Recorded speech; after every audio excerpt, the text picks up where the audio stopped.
If you think only literary fiction tackles serious ideas, I have some news for you. We've been taught there's a divide.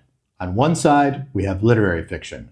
Serious, thoughtful, award-winning, well-crafted. And on the other side, we have genre fiction. Fast-paced, plot-driven, just for fun, not very well-crafted. But what if that's wrong? What if it's completely backwards? Genre fiction has always been the place where writers ask the biggest, hardest, most human questions.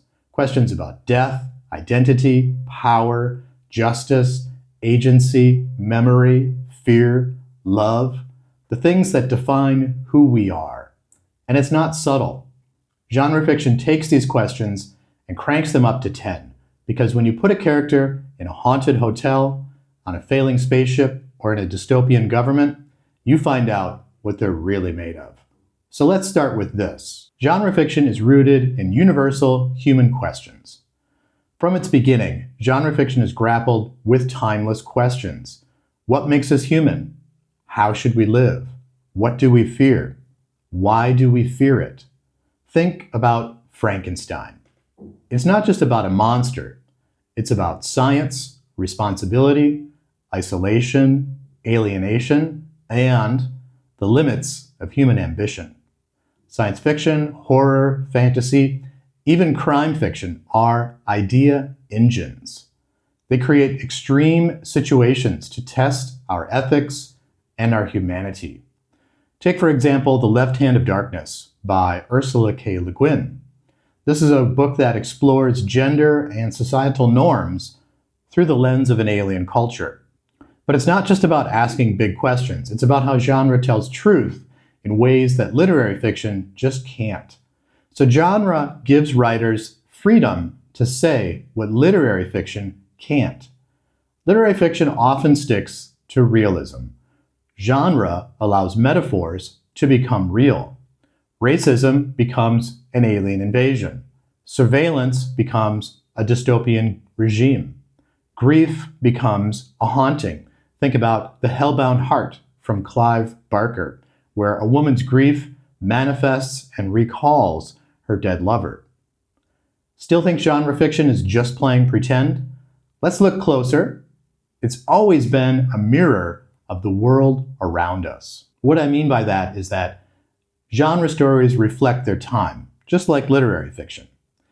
Genre fiction has always mirrored real-world fears and concerns. The Cold War gave birth to entire genres of nuclear horror, sci-fi invasions, dystopian planets. Post 9/11 era, dystopian again, surveillance fears, fears of control, wondering what exactly is the truth. And now we have our renewed interest in climate fiction, social horror, body horror, dystopias about inequality. These are all cultural artifacts, not just escapism. Take, for example, The Hunger Games. Okay, very popular book, very genre book, genre series, kind of gets panned off as young adult, but it's a response to reality TV, to media spectacle, and to wealth disparity. And people don't love it because of its genre. People love it because it's a reflection of some of our real fears. And it's not just about society at large. Genre also dives into the messy personal stuff, identity, trauma, and memory. Genre explores personal and psychological depth in ways that literary fiction just can't. So many genres dive deep into psychology and into identity. This is particularly true of horror and science fiction, but also of thrillers. If we think of The Shining, a massively popular Stephen King novel, I think almost everyone who reads English has read this book or knows of it.